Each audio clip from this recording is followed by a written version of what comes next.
$25 millones. Esa es la cantidad que Estados Unidos está ofreciendo por la cabeza de Diosdado Cabello, el hombre más buscado de América Latina en este momento. Y mientras Washington celebra la captura de Nicolás Maduro como si fuera el fin de una era, algo muy distinto está pasando dentro de las propias fronteras estadounidenses. Más de 500 ciudades y condados se están negando a obedecer las órdenes de Donald Trump. Policías locales en Los Ángeles, Chicago, Nueva York, Boston y San Francisco han dicho públicamente que no van a cooperar con las redadas migratorias. El presidente más poderoso del mundo enfrenta una rebelión silenciosa dentro de su propio país.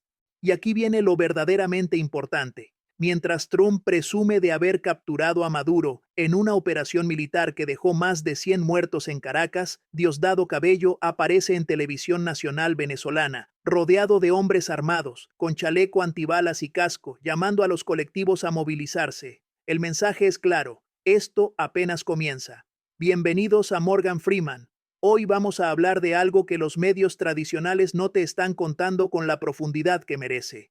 Lo que está pasando en este momento, en estos primeros días de enero de 2026, es histórico.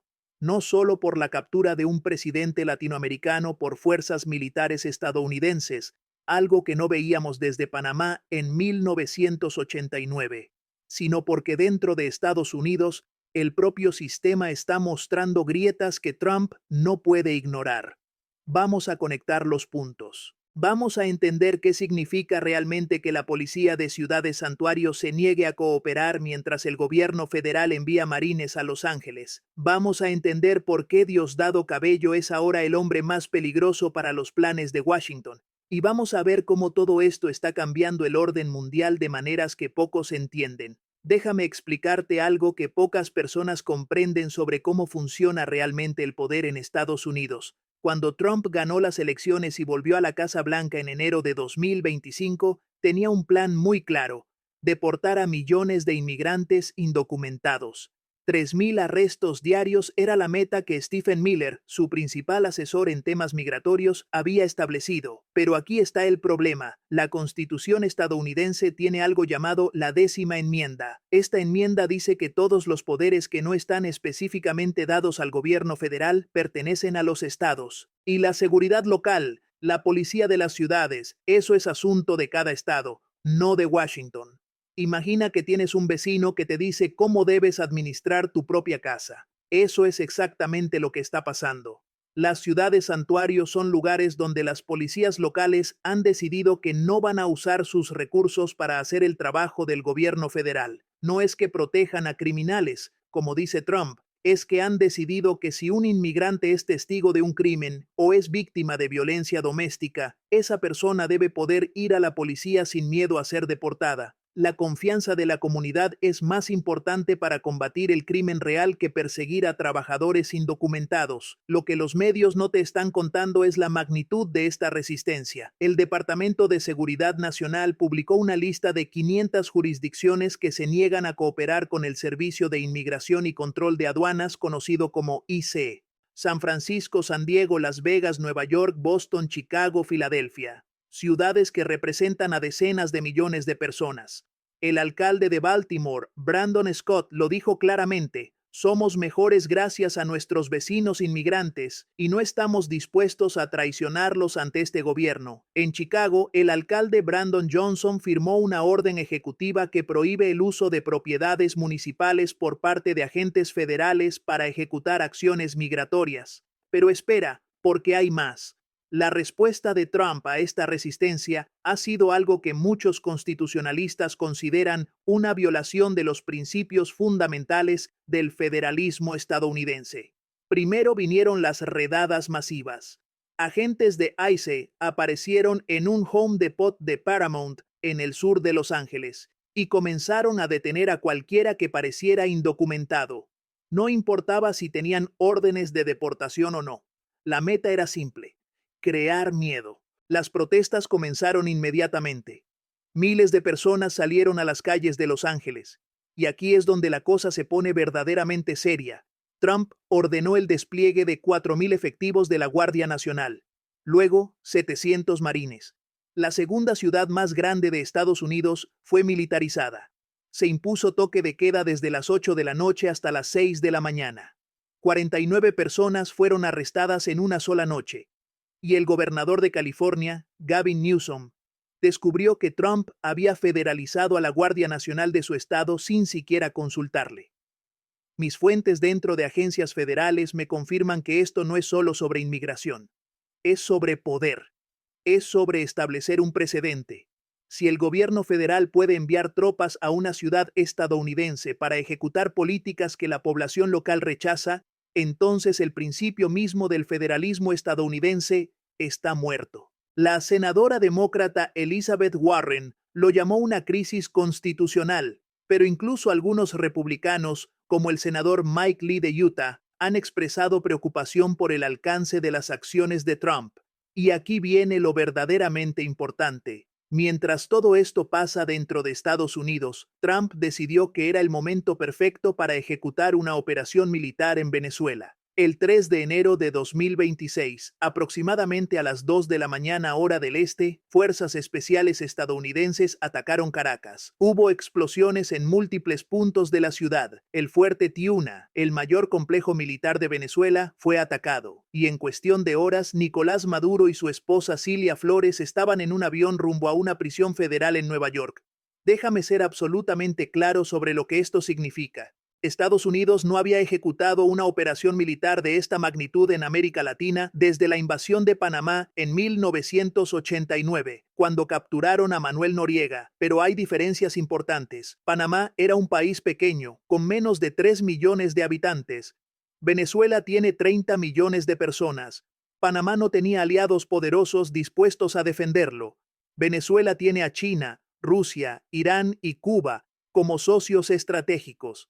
El ataque dejó, según Diosdado Cabello, más de 100 muertos. 32 de ellos eran cubanos que estaban en Venezuela como asesores militares. El régimen castrista confirmó estas muertes al día siguiente. Trump, en una conferencia de prensa, lo describió como una operación brillante a nivel táctico. Dijo que cortaron la electricidad de todo el país y que agarraron a Maduro por sorpresa. No hubo muertos del lado estadounidense, presumió. Pero ahora escucha esto. La justificación legal que dio el gobierno de Trump ha sido cuestionada por expertos de todo el espectro político. El secretario de Estado, Marco Rubio, dijo que fue una función de aplicación de la ley, no un ataque militar. Solo un par de horas de acción, dijo. Pero Trump, en la misma conferencia de prensa, habló de administrar Venezuela y tomar el control de su petróleo durante años. Eso no suena a una simple operación policial. Eso suena a ocupación. Lo que pocos saben es que Estados Unidos tenía una orden de arresto contra Maduro desde 2020.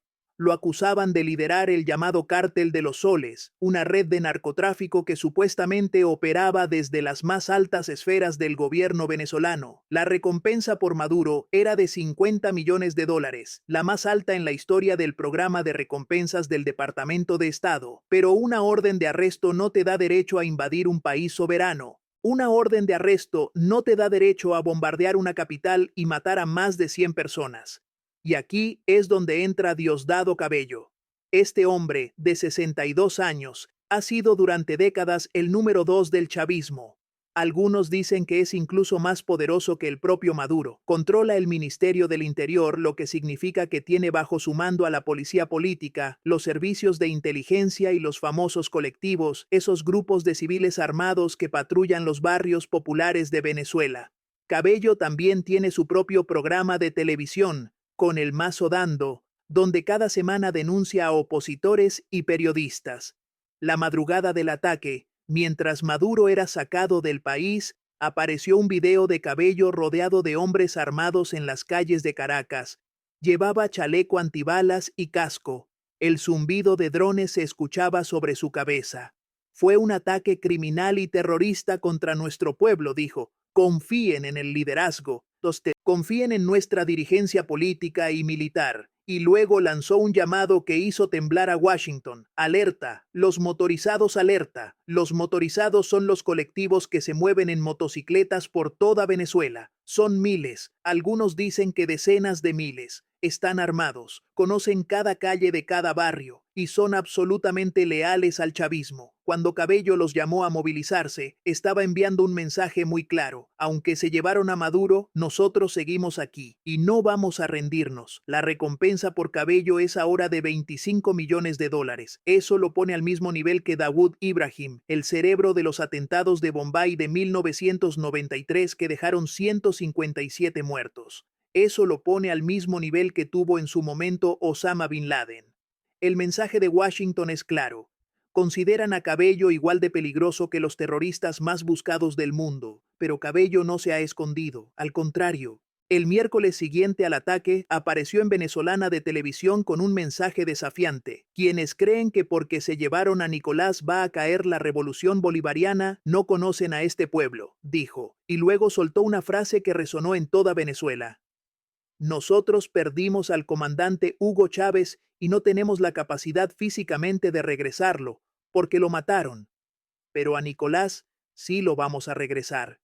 Esa afirmación de que a Chávez lo mataron es importante. Durante años, sectores del chavismo han insinuado que el cáncer que mató a Chávez en 2013 fue inducido de alguna manera por Estados Unidos. Nunca se ha probado, pero al decirlo ahora, en este momento, Cabello está construyendo una narrativa de resistencia. Está diciendo, nos han atacado antes y seguimos aquí. Nos atacarán de nuevo y seguiremos aquí. Mientras tanto, en Caracas, Delcy Rodríguez fue juramentada como presidenta encargada el 5 de enero. Es la primera mujer en ocupar ese cargo en la historia de Venezuela. Rodríguez, de 56 años, es abogada con estudios en Francia y Reino Unido. Fue canciller, ministra de Comunicación, ministra de Economía y ministra de Petróleo. Su hermano, Jorge Rodríguez, es el presidente de la Asamblea Nacional. Entre los dos controlan la cara civil del gobierno. Lo que hace la situación particularmente compleja es lo que Trump dijo después de la captura de Maduro. Afirmó que Delcy Rodríguez estaba cooperando con Estados Unidos y que le había dicho al secretario de Estado Marco Rubio que haría todo lo que Estados Unidos le pidiera. Pero horas después, Rodríguez apareció en televisión desmintiendo esas declaraciones y reafirmando su lealtad a Maduro como presidente constitucional de Venezuela. Aquí está lo que realmente está pasando. Según mis fuentes, hay una negociación en las sombras. Washington quiere una transición ordenada. No quieren caos. No quieren que los colectivos de Cabello desaten una guerra civil. No quieren que el petróleo venezolano, la reserva más grande del mundo, quede en manos de fuerzas que no pueden controlar, pero tampoco pueden simplemente entregar el poder a María Corina Machado y Edmundo González, los líderes de la oposición. Trump mismo dijo que Machado no tiene el apoyo ni el respeto del país y que sería muy difícil para ella ser la líder. El resultado es una situación sin precedentes. Delcy Rodríguez gobierna Venezuela bajo lo que ella llama un estado de conmoción exterior. Es la primera vez que se activa esta figura desde que se aprobó la Constitución de 1999. El decreto permite la militarización de la infraestructura de servicios públicos, de la industria petrolera y de otras industrias básicas del Estado. También permite la suspensión de ciertos derechos constitucionales por un periodo inicial de 90 días, con posibilidad de prórroga por otros 90. Colombia ha desplegado 30.000 soldados a lo largo de sus 2.219 kilómetros de frontera con Venezuela. El presidente Gustavo Petro ha expresado preocupación por las palabras de Trump, sugiriendo posibles acciones militares contra Colombia también. China y Rusia han condenado el ataque. Irán ha llamado a una reunión de emergencia del Consejo de Seguridad de las Naciones Unidas. Cuba está de luto por sus 32 ciudadanos muertos en Caracas. Ahora déjame conectar todo esto con lo que está pasando dentro de Estados Unidos. Porque la historia no termina en Venezuela. La historia está apenas comenzando. Las mismas fuerzas que ordenaron el ataque a Caracas son las que están enviando marines a Los Ángeles. La misma lógica que justifica capturar a un presidente extranjero sin declaración de guerra es la que justifica militarizar ciudades estadounidenses contra la voluntad de sus alcaldes. Lo que estamos viendo es una presidencia que cree que no tiene límites, que cree que puede usar la fuerza militar donde quiera, cuando quiera, contra quien quiera. El arresto del líder sindical David Huerta en Los Ángeles es particularmente revelador. Huerta es presidente de CU California, un sindicato que representa a 700,000 trabajadores, la mayoría latinos e inmigrantes. Fue detenido durante el fin de semana y liberado con una fianza de $50,000. Lo acusan de intentar bloquear el paso de un vehículo de ICE. Pero el mensaje real es otro. Si te opones, te arrestamos. No importa si eres ciudadano estadounidense, no importa si eres un líder sindical, no importa si tienes derechos constitucionales. Y aquí viene la pregunta que nadie en Washington quiere responder.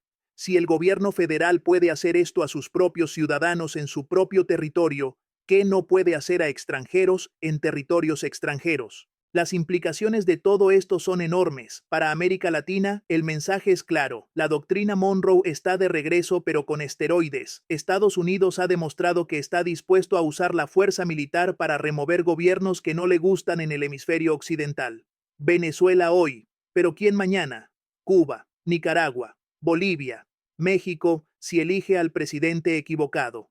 Para los inmigrantes en Estados Unidos, el mensaje es igualmente claro. Están en la mira. No importa si llevan 20 años viviendo en el país. No importa si sus hijos son ciudadanos estadounidenses. No importa si nunca han cometido un crimen.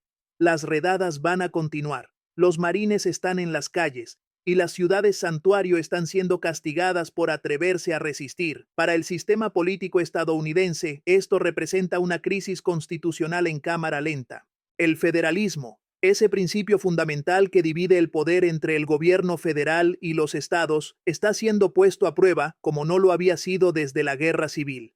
¿Qué pasa cuando un presidente decide que puede ignorar la voluntad de los estados? ¿Qué pasa cuando las policías locales se niegan a obedecer al gobierno federal? ¿Qué pasa cuando la respuesta del presidente es enviar tropas? Los próximos meses serán decisivos. En Venezuela, la pregunta es si Diosdado Cabello y los otros líderes del chavismo aceptarán algún tipo de transición negociada, o si decidirán resistir hasta el final. La recompensa de $25 millones por su cabeza sugiere que Washington no tiene paciencia para negociaciones largas, pero Cabello tiene las armas, tiene los colectivos y tiene la voluntad de usarlos. Hay que entender quién es realmente Diosdado Cabello para comprender por qué Estados Unidos lo considera tan peligroso. Este hombre fue compañero de Hugo Chávez desde los tiempos del golpe de Estado fallido de 1992. Estuvo en la cárcel junto a Chávez. Fue gobernador del estado Miranda. Fue presidente de la Asamblea Nacional. Ha sobrevivido a todos los cambios de poder dentro del chavismo durante más de 30 años. Documentos del Departamento de Justicia de Estados Unidos lo acusan de viajar regularmente a pistas aéreas clandestinas controladas por el ELN, el Ejército de Liberación Nacional de Colombia, cerca de la frontera entre los dos países. Según la acusación, Cabello garantizaba el paso seguro de la cocaína por territorio venezolano. Desde esas pistas, la droga era enviada fuera del país en vuelos aprobados por funcionarios militares venezolanos o en vuelos clandestinos diseñados para evadir la detección. La cifra que manejan los fiscales estadounidenses es impresionante. Más de 200 toneladas de cocaína pasan por Venezuela cada año. Eso representa el 40% del consumo mundial. Y según Estados Unidos, Cabello y Maduro estaban en el centro de toda esa operación. El cartel de los soles, como lo llaman, no es un cartel tradicional, es una serie de células normalmente desconectadas que operan dentro del ejército venezolano. No tiene la estructura jerárquica de un cartel mexicano, pero tiene algo más peligroso. Tiene el poder del Estado detrás.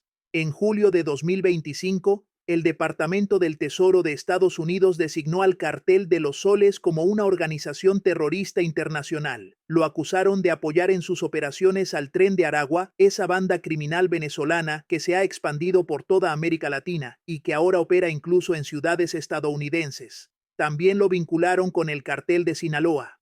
A raíz de esto, Estados Unidos comenzó a desplegar buques de guerra en el Caribe, oficialmente para combatir el narcotráfico. Extraoficialmente, todos sabían que se preparaban para algo más grande, y ese algo más grande llegó el 3 de enero de 2026. Ahora pensemos en los escenarios posibles. El primero es que Delcy Rodríguez logre estabilizar la situación y negociar con Washington una transición controlada. Bajo este escenario, figuras como Cabello podrían recibir algún tipo de amnistía a cambio de retirarse de la vida política. Es lo que algunos llaman el modelo español, en referencia a la transición después de Franco. Pero este escenario tiene un problema enorme. Cabello sabe que si Estados Unidos lo captura, pasará el resto de su vida en una prisión federal. No tiene incentivos para rendirse. El segundo escenario es una resistencia prolongada. Cabello y los sectores más duros del chavismo se atrincheran. Los colectivos desatan una campaña de guerrilla urbana. Venezuela se convierte en otro Afganistán, pero en el Caribe. Este escenario sería catastrófico para todos. Para Venezuela significaría años de conflicto.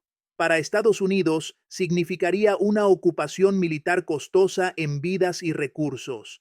Para toda América Latina significaría una desestabilización regional sin precedentes. El tercer escenario, y quizás el más probable, es algo intermedio, una situación de caos controlado, donde Delcy Rodríguez mantiene una fachada de gobierno mientras Washington ejerce el control real sobre los recursos petroleros.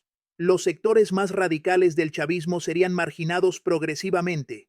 Algunos, como Cabello, podrían huir a países aliados como Cuba o Nicaragua. Otros serían capturados y extraditados. La oposición tradicional quedaría igualmente marginada, porque Trump ha dejado claro que no confía en María Corina Machado. Pero ninguno de estos escenarios toma en cuenta un factor crucial: la reacción internacional. China tiene inversiones de miles de millones de dólares en Venezuela. Rusia tiene bases militares y contratos de armamento. Irán depende de Venezuela como aliado en su confrontación con Estados Unidos. Ninguno de estos países va a quedarse de brazos cruzados mientras Washington toma el control del país con las mayores reservas de petróleo del mundo. En Estados Unidos, la pregunta es si las ciudades santuario podrán mantener su resistencia cuando el gobierno federal amenaza con cortarles fondos y enviarles tropas. Ya hay demandas en los tribunales. El Departamento de Justicia demandó a la alcaldesa de Boston, Michelle Wu, por sus políticas de ciudad santuario. Pero los procesos legales toman tiempo. Y mientras tanto, las redadas continúan. La operación Patriot 2.0 en Massachusetts dejó casi 1.500 inmigrantes detenidos en una sola semana. En Canal Street, en el barrio chino de Manhattan, agentes federales enmascarados detuvieron a vendedores ambulantes de Senegal, Guinea, Malí y Mauritania. Testigos describieron cómo los agentes empujaron, arrastraron y detuvieron a personas cuyo único crimen era vender bolsos y relojes a turistas. Las organizaciones de derechos humanos han documentado cientos de casos de lo que se llama arrestos colaterales. Personas que no tenían ninguna orden de deportación, pero que fueron detenidas simplemente por estar en el lugar equivocado en el momento equivocado. El costo económico de esta política es enorme. Un informe de la Contraloría de Nueva York calculó que alojar a una persona en prisión cuesta unos $1.500 diarios. Multiplicado por los miles de personas que están siendo detenidas, estamos hablando de millones de dólares que podrían usarse para educación, salud o infraestructura. Pero para Trump, el costo no importa. Lo que importa es el mensaje. En California, el gobernador Newsom firmó en enero de 2025 un presupuesto que reservaba $25 millones para financiar la resistencia contra las medidas que quisiera imponer Washington. Los abogados de inmigración han establecido líneas telefónicas de emergencia en múltiples idiomas: español, portugués, francés, mandarín, criollo haitiano, vietnamita, nepalí. Las iglesias han abierto sus puertas como refugios. Las escuelas con mayoría latina han visto cómo sus aulas se vacían porque los padres tienen miedo de llevar a sus hijos. Y aquí está la ironía más grande de todo esto. Muchos de los agentes de ICE que ejecutan estas redadas son ellos mismos latinos. Muchos de los soldados de la Guardia Nacional que patrullan las calles de Los Ángeles son hijos de inmigrantes. Es el sistema contra sí mismo. Es la máquina del Estado utilizando a las mismas comunidades que persigue para ejecutar su persecución. Lo que estamos viendo es un punto de inflexión histórico. El orden mundial que conocimos durante las últimas décadas está cambiando. Estados Unidos ya no pretende respetar la soberanía de otros países cuando sus intereses están en juego. Ya no pretende respetar los límites de su propia constitución cuando sus políticas encuentran resistencia. Es un nuevo Estados Unidos, más agresivo, más militarizado, más dispuesto a usar la fuerza. Y frente a esto, vemos dos tipos de resistencia. En Venezuela, la resistencia armada de hombres como Diosdado Cabello, que se niegan a rendirse aunque el mundo entero esté en su contra.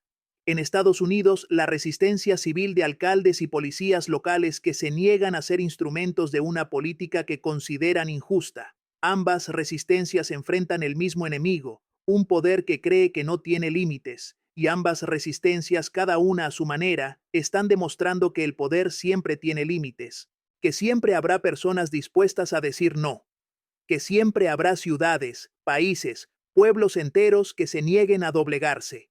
La historia no ha terminado. Apenas está comenzando. Esto ha sido Morgan Freeman. Recuerda, en tiempos de crisis, la información es poder. Mantente informado, mantente crítico y sobre todo, mantente atento. Porque lo que está pasando ahora va a definir el mundo en el que viviremos durante las próximas décadas. Nos vemos en el próximo video.